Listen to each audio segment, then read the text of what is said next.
The power of awareness. In a world where silence becomes survival, awareness becomes resistance.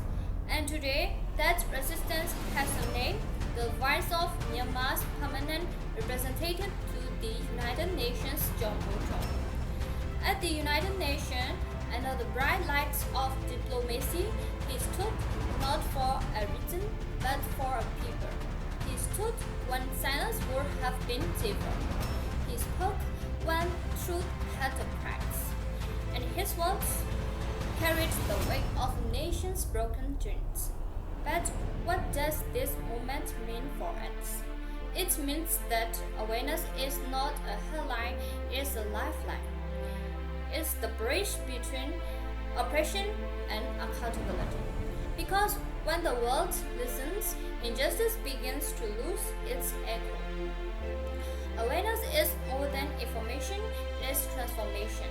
It begins with a whisper, a post, a protest, a statement that dares to say we are still here. When Jomoto refused to recognize the military coup, it wasn't just a political act, it was a moral declaration. A reminder that legitimacy doesn't come from votes, it comes from the people's will. This movement is not about one man, it's about millions who stay believe. Students hiding in forests, mothers teaching in displacement camps, daughters treated by candlelight. As well, awareness is what connects them all, is the thread that holds the fragile fabric of hope together. But awareness has enemies, fatigue, misinformation, and global indifference. In the age of digital overload, truth competes with distraction.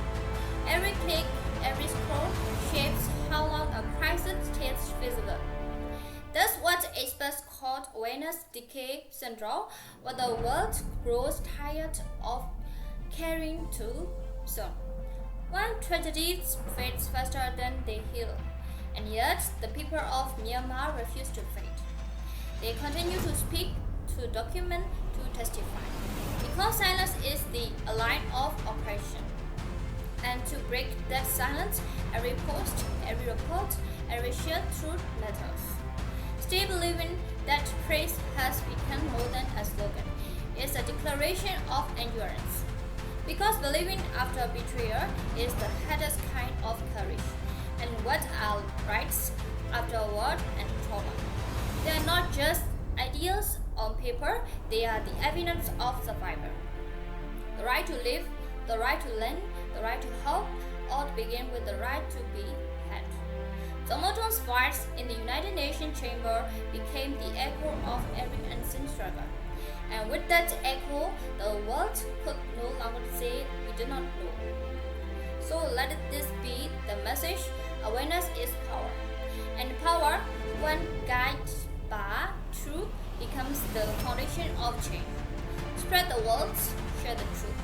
Because revolutions do not begin with weapons, they begin with understanding.